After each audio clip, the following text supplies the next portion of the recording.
into exciting travel. Simply join for free and let your spending, dining, and with Center ages ago. And with our pack and ship guarantee. By Whole Foods Market or Rycroft Strickland. And I know what you're an iHeartRadio podcast. Chris Harrison coming to you from the home office in Austin, Texas. And this is a very Texas heavy show today because my guest, Melissa Rycroft Strickland.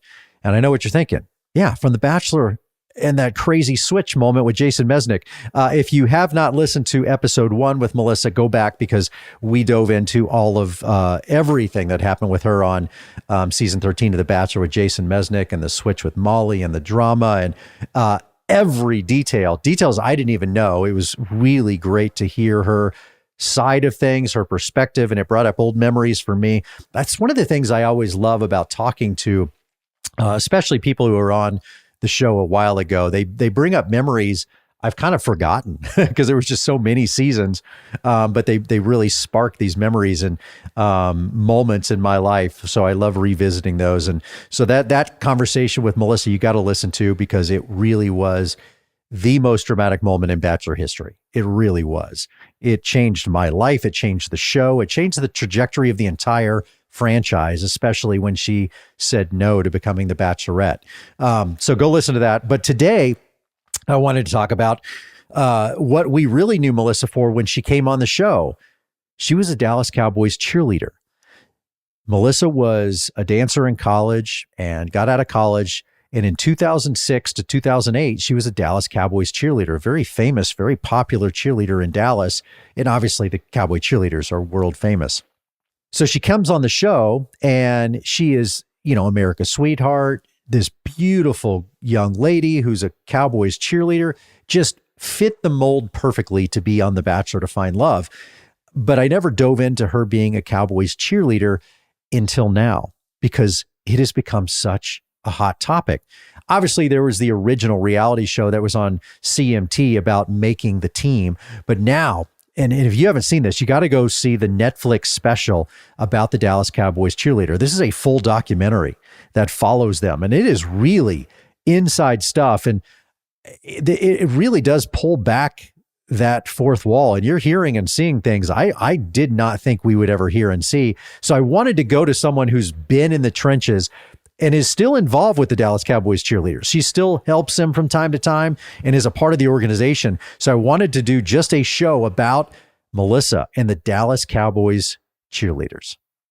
So we talked all about your time on The Bachelor and everything that happened, but I want to get back to the 2 years before you were on the show. Mm-hmm. You were a Dallas Cowboy cheerleader. I was a flipping Dallas Cowboys cheerleader. By the way, I still have the picture. I love the picture of you as a cheerleader. Oh boy. It's adorable. No, you're damn adorable. My little look at this. I'm going to hold it up in this, look at this. Don't I look so little? you were so little. Yeah. So funny story about, when we talked about Bachelor, the reason I went on, I was going through a breakup. Mm-hmm. I actually became a Dallas Cowboys cheerleader going through a breakup as well. I had been in a 7-year relationship that had ended right as I was graduating college. I was devastated. Obviously, 7 years when you're 21 is a long time. Yeah.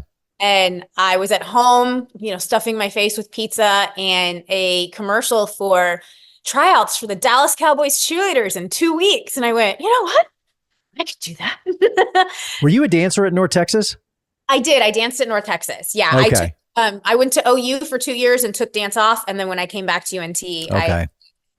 And I went to Texas Stadium that day, and they were filming a show. It was the very first season of Making the Team. None of us had any clue what was that was the OG original reality show about making OG, as standard definition as you can get. Yeah.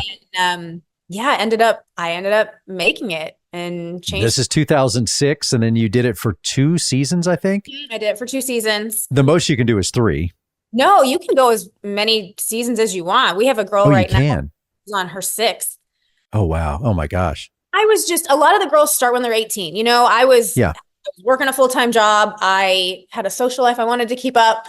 And so I would go to work from 8 to 5. I was at the stadium from 6 to 11. And then you lather, rinse, repeat. And it was a lot.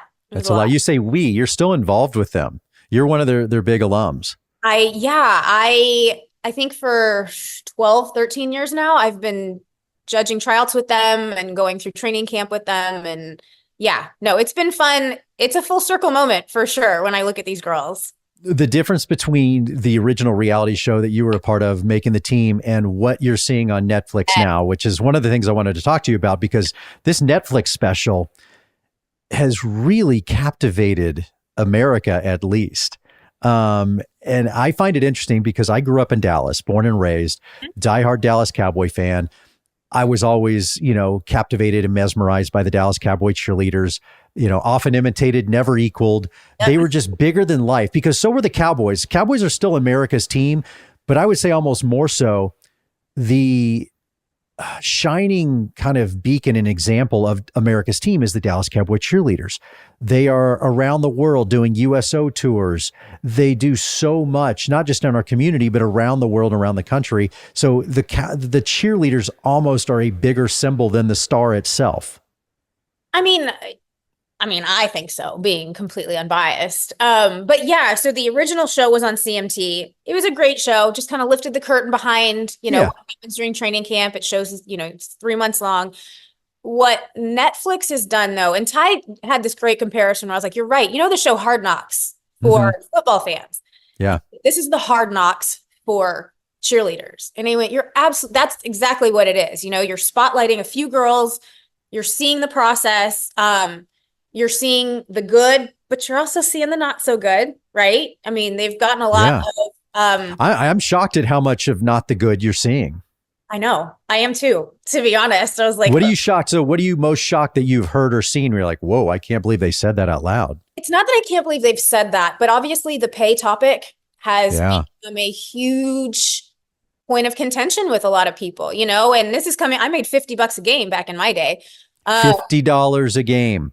$100 a season. Guys, let that sink in. This is a $1 billion industry. Yeah. The club itself is worth billions of dollars. Just the team, not the NFL. Yeah. The team is worth over $1 billion. Well, and I signed a contract at the beginning of my year. I knew what my pay was. I was fine with it. Yeah. I never really understood calendar stuff when my face was being used for stuff, not just mine. I'm saying me, like the girls. Yes. You never saw them. There were no residuals. There were none of that. It was great. Thanks for that. We're going to make millions of dollars on this merchandise. Yeah. Well, and think of how many girls walked around the United States as Dallas Cowboy cheerleaders at Halloween. Mm-hmm. How many, there was so much merch, so much money that was made. No, they're definitely celebrities, and it's only gained with, social media and the accessibility of them. Once this curtain has come back, I think the fascination with who they are, what goes on behind the scenes. I just feel like right now, especially with this documentary, people are fascinated with how the wheels work on this machine, Yeah. We're hearing, and some of the things that are surprising, I think that we're not surprised they happen. It's just surprised you're hearing it. Mm-hmm. The critiques of body, dance, all this stuff. What were there any big critiques or harsh comments made to you of you got to do this, you got to get better, your nose, we got to fix your teeth, anything? Listen, I'm not going to go into details, but I was a cheerleader now about 20 years ago when we had America's Next Top Model where they're criticizing bodies and faces. Yeah. It was the norm of where you were in our society that I can criticize you for the way you look and how much back then we were weighed every practice. I remember going, I can't drink too much water because I'm going to be heavier. And you had weight watch, weight warning, and weight probation, and you didn't want to be on any of them. And oddly enough, in tryouts this year, I was talking to Kelly about weight or something. And she goes, we haven't weighed the girls in years. So, they've evolved with the times as they have, but back in my day, it was tough. A breeding ground for eating disorders. I think we all came out with eating. I'm going to be real honest. I think we all came out with healthy, unhealthy. What do I do? Am I big? Am I not? And I look back at my 20-year-old self going, oh my God, if I could be that tiny again. You're like, that's as beautiful and spectacular as I'm ever going to be. My skin's so elastic. It bounced right back. Do you think the pay is going to change now because this has been uncovered? I do. Because the Cowboys are smart. If one thing the Jones family knows, I know. to be smart. Yeah. I think they also like to make up their own minds though, of That's like true. my decision. I don't want to be, I don't want people to think I was forced into making this decision. So I think maybe we'll open up a conversation of we probably need to talk, seeing as how many people find this offensive and a bit of an issue. Maybe I mean, look, I don't think they're going to be millionaires. And it's not going to be like some crazy salary, but I think it goes up. Well, they're getting paid more than we did. I mean, it has gone up. I think they get paid for practices now, like that stuff has been changed. But I mean, they're not getting rich off of being a cheerleader by any means.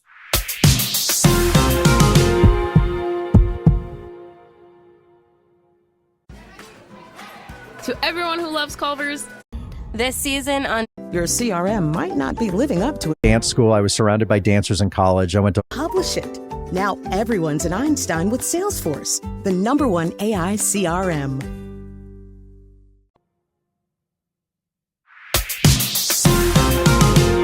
I went to a big dance school. I was surrounded by dancers in college. I went to Oklahoma City University. And so, again, I understand the dance philosophy too, of like they were weighed in and all the eating disorders that came out of it. But the physicality of it, I don't know if people fully appreciated the physicality of what you all do and did.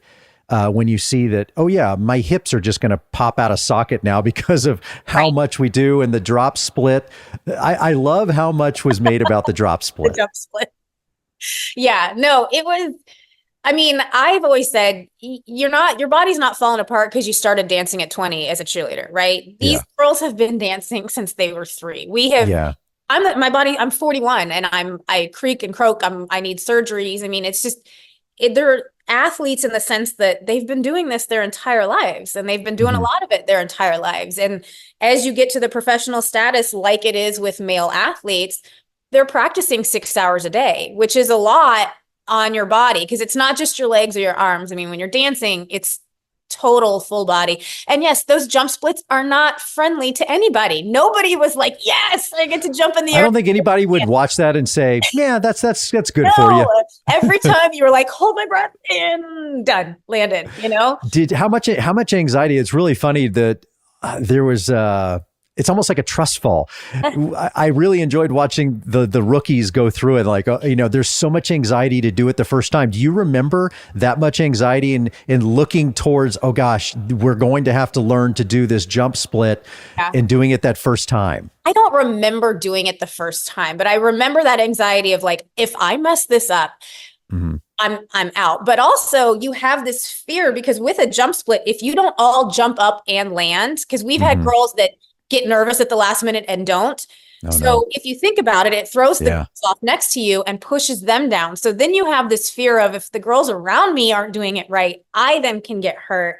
And it's this ripple effect. I mean, it is highly effective visually, yet massively terrifying when you're doing it. And then you get up and and it's hot. By the way, you were at the old Texas Stadium. Open. There was open, hot, cold, wet, dry, you name it. And that turf was like a brick. It was just like turf laid over concrete, which was so hard compared to what they're performing at now on this soft turf and 78 degrees.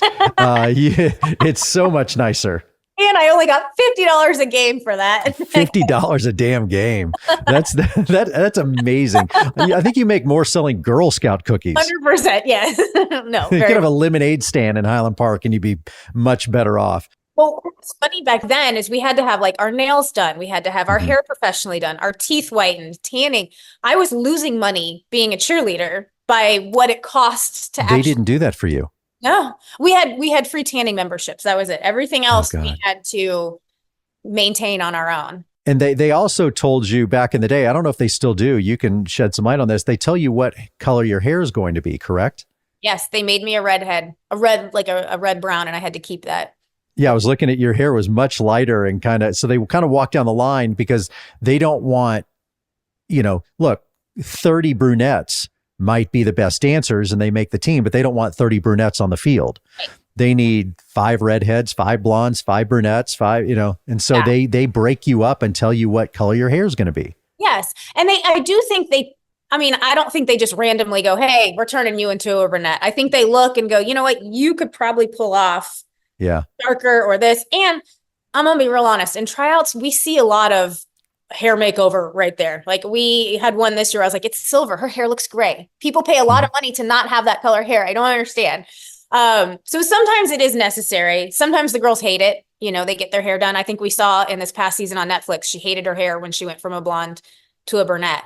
But, you know, you're like, I let them do it. I actually liked it. I didn't hate my hair. That's cool. You're still involved with them, though. Yeah. I love that. That's cool. And have you been on? Are you going to be a part of the special at all, or on the documentary? No, I was just there for the tryout part. So just for the beginning, because the format has changed so much, where it used to focus on what goes on during training camp. Yeah. Now it's more kind of the individual girls and then the organization as a whole. And they film all year. They don't just film during the training camp anymore. Before I let you go, yes. There were some fan questions because people were so excited you were coming on and wanted to ask you personal questions that they were wondering about Dallas Cowboy cheerleaders. Okay. How often do you interact with the football players? Never. Unless you're at an appearance together. Yeah. Separation of church and state. 100%. 100%. Yeah. Is there a hard and fast rule like do not date? Yes, it's in that contract that you sign. They make it very known that there is no fraternization. There is not. We've lost girls for ignoring that rule before. Mm-hmm. But yeah, sometimes you'll do appearances. Usually it's at Christmas time, like in the hospitals when you've got the photo and you're allowed to, hey. But no, other than that, hard out. We kind of talked about this, but do they have, especially now, do they have them on a specific diet? Do they talk about that? Tell you? I mean, I know you're not weighing in anymore. No, you're not weighing in. They actually have a nutritionist that is on staff. Back in our day, we had Jay, who was our personal trainer. We don't have the Jay anymore, but now we have more health, and they kind of make meal plans for everybody based on their eating habits, what they like, what they dislike, and what they need.